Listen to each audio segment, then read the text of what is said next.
दोस्तों, पीएम मोदी का किस्सा सुनाते हुए दुनिया की बड़ी एआई कंपनी एंथ्रोपिक के सीईओ डारियो अमोदोई ने जो मजाक किया उसके बाद बवाल कट गया है। विपक्षी नेता कहते हैं कि पीएम मोदी का फोटो सेशन वाला चस्का देश की छवि खराब कर रहा है। बड़ी बड़ी कंपनियों के सीईओ ऐसे मजाक बना रहे हैं और ये भारत का मजाक बनाता है। वही बीजेपी का जवाब सामने आया है कि कांग्रेस वाले बेवजह बात का बतंगड़ बना रहे हैं। पूरी कहानी क्या है, जिसे लेकर एक बार फिर सोशल मीडिया पर चटकारे लिए जा रहे हैं। ये है डारियो अमोदोई, बड़ी कंपनी है एआई एंथ्रोपिक। एंथ्रोपिक के डारियो अमोदोई भारत में जो एआई समिट हुआ था उसमें भी आए थे। तो ब्लूमबर्ग के साथ इंटरव्यू में उन्होंने क्या खुलासा किया है, मिसमैनेजमेंट का क्यों आरोप लगाया है एआई समिट में, और उसके बाद पीएम मोदी पर क्या बोला है, बयान आपको सुनाएंगे। पहले पीएम मोदी के दो बयान आपको सुनाते हैं कि एआई समिट को लेकर पीएम मोदी ने किस किस तरह की बातें इतिहास में की हैं। बयान नंबर 1 आप सुनिए। आज भारत का युवा आसमान छूना चाहता है। साथियों, आज का भारत एक अभूतपूर्व परिवर्तन के दौर से गुजर रहा है। आपने हाल में देखा होगा कि दुनिया की सबसे बड़ी और सफल एआई समिट भारत ने आयोजित की है। तो पीएम मोदी देश और दुनिया के कई मंचों पर ऐसा दावा करते आए हैं कि हमारे बड़े बड़े सपने हैं, हम ओलंपिक की मेजबानी चाहते हैं, हमने सबसे बड़े एआई समिट का आयोजन किया। लेकिन ओलंपिक की मेजबानी तब मिलेगी जब हम किसी आयोजन को अच्छे तरीके से करें। क्या एआई समिट का आयोजन सफल तरीके से किया गया, व्यवस्थित तरीके से किया गया? क्या दुनिया इस बात को मानती है? जो बड़ी बड़ी एआई कंपनियां आई उनके सीईओ क्या सोचते हैं? एंथ्रोपिक के सीईओ ने क्या बोला, उनका बयान आगे आपको सुनाएंगे। पहले बात करते हैं कि पीएम मोदी आगे क्या कहते हैं। एआई समिट को लेकर कांग्रेस पर क्या आरोप लगाया था? साथियों, कांग्रेस के नेताओं को मोदी से नफरत है। ये लोग मेरी कब्र खोदना चाहते हैं। मेरी मां को गाली देने से भी उनको कोई परहेज नहीं है। उन्हें भाजपा से विरोध है, उन्हें एनडीए से विरोध है। ठीक है, आपकी राजनीति में यही करना जरूरी है, चलो भाई समझ सकते हैं, हम इसको भी सहन कर लेंगे।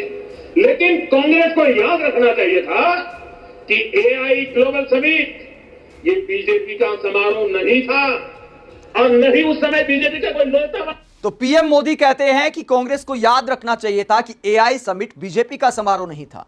तो यह बात पीएम मोदी को भी याद रखनी चाहिए थी।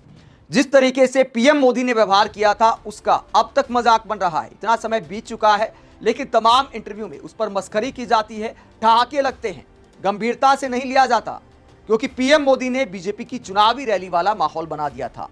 और क्या माहौल बना दिया था? एंथ्रोपिक के सीईओ ने क्या कहा, ब्लूमबर्ग के साथ इंटरव्यू में क्या बोला, बयान आपको सुनाते हैं कि क्या बोला है जिस पर सियासी बवाल कट गया है। ये देखिए, हंसी मजाक करते हुए, लोटपोट होते हुए एंथ्रोपिक के सीईओ मजाक कर रहे हैं, एंकर भी हंसते हंसते लोटपोट होने को है। तो क्या पूरा मामला है, क्या बयान दिया है?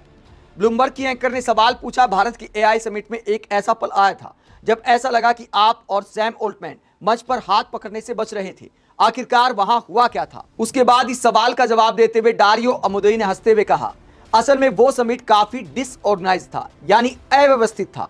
तो पीएम मोदी जिसे सफल बताते हैं, वहां पर मौजूद पीएम मोदी के साथ जिन्होंने हाथ पकड़े हुए थे वो कहते हैं कि डिसऑर्गेनाइज था, मतलब ठीक तरीके से, व्यवस्थित तरीके से नहीं था। आगे कहते हैं, हम सभी को आखिरी समय पर मंच पर बुलाया गया, फिर अचानक हमारे खड़े होने की जगह बदल दी गई, हमारी तस्वीर ली गई और उसके बाद हमें कहा गया कि सभी एक दूसरे का हाथ पकड़े।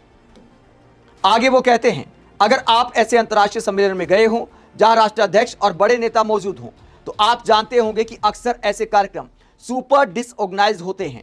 मैं भारत के बारे में विशेष रूप से कुछ नहीं कह रहा हूं, लेकिन इस तरह की कई अंतर्राष्ट्रीय समिट्स में ऐसा होता है। तो यहां पर एंथ्रोपिक के सीईओ के कहने का मतलब है कि बड़े नेता अगर राष्ट्राध्यक्ष वहां पर आते हैं तो फिर मामला डिसऑर्गेनाइज हो जाता है। और ऊपर से पीएम मोदी ने सबके हाथ पकड़वा लिए, राजनीतिक रैलियों में जो होता है ये वाला सीन कर दिया। और इसे लेकर आगे क्या कहते हैं, ब्लूमबर्ग की एंकर ने फिर सवाल पूछा, लेकिन बाकी सभी लोगों ने तो हाथ पकड़ लिया था, फिर क्या हुआ? इसके जवाब में एंथ्रोपिक एआई के सीईओ ने ठहाके मारते हुए कहा, देखिए मुझे नहीं पता कि मैं और क्या कहूं। वहां अचानक प्रधानमंत्री नरेंद्र मोदी सभी से हाथ पकड़ने के लिए कह रहे थे। पूरा माहौल काफी अचानक और असंगठित था। यह बात बोलने के बाद एक बार फिर एंकर और अमोदोई दोनों ठहाके लगाते हैं। पीएम मोदी के तमाम एआई कंपनियों के सीईओ के हाथ उठवाने पर इस तरह का मजाक जब इस इंटरव्यू में किया गया तो उसके बाद विपक्षी नेताओं ने मोर्चा खोल दिया है। पीएम मोदी को लेकर क्या कुछ बोला जा रहा है और बीजेपी का क्या जवाब सामने आया है। कांग्रेस के सांसद विजय वसंत इस पूरे मामले पर क्या कहते हैं। वो कहते हैं, क्या भविष्य के विश्वगुरु के तौर पर हम यही छवि पेश करना चाहते हैं। अपार संभावना वाला देश तारीफ का हकदार है, मजाक का नहीं। अफसोस की बात है कि इस सरकार की विरासत शर्मिंदगी वाली रही है। तो पीएम मोदी के हाथ उठवाने पर जो मजाक किए जा रहे दुनिया भर में, उसे लेकर कांग्रेस से कटाक्ष किया है। कांग्रेस की प्रवक्ता डॉक्टर शमा मोहम्मद कहती हैं, हम तो शुरू से यही कह रहे हैं, नरेंद्र मोदी ने इस कार्यक्रम को अपने निजी प्रचार का जरिया बना लिया और हमारे देश को इससे कोई फायदा नहीं हुआ। कांग्रेस के अलावा टीएमसी की सांसद सागरिका घोष कहती हैं, नरेंद्र मोदी का इवेंट मैनेजमेंट और फोटो पॉलिटिक्स के जरिए सरकार चलाने का बहुत ज्यादा चलन देश की सेहत और साख के लिए नुकसानदेह है। तो सागरिका घोष पीएम मोदी की फोटो सेशन वाली राजनीति को देश के लिए खतरनाक बताती हैं। वहीं समाजवादी पार्टी के नेता आईपी सिंह क्या कहते हैं, पीएम वर्ल्ड फोरम पर जाकर झूठी शेखी भगाड़ते हैं। एआई पावर में भारत जीरो पर खड़ा है, दुनिया उपहास उड़ा रही है। 2014 से लेकर 2026 तक भारत की 10 कंपनियों का नाम बताइए जिन्होंने वर्ल्ड क्लास पेटेंट हासिल किया हो, नाम बताइए मोदी जी। तो विपक्षी नेता पीएम मोदी से सवाल कर रहे हैं कि ठीक है, आपने सबसे बड़ा एआई समिट का आयोजन कर दिया, लेकिन भारत एआई में कहां खड़ा है। और एआई में पीछे रहने की वजह से ही हमारा शेयर मार्केट का वैल्यू ताइवान से पीछे चला गया, दक्षिण कोरिया से पीछे चला गया, क्योंकि वहां पर एआई में झंडे गाड़े जा रहे हैं। तो विदेशी निवेशक हमारे यहां से पैसा निकालकर उन मार्केट में लगा रहे हैं। ये सच्चाई है।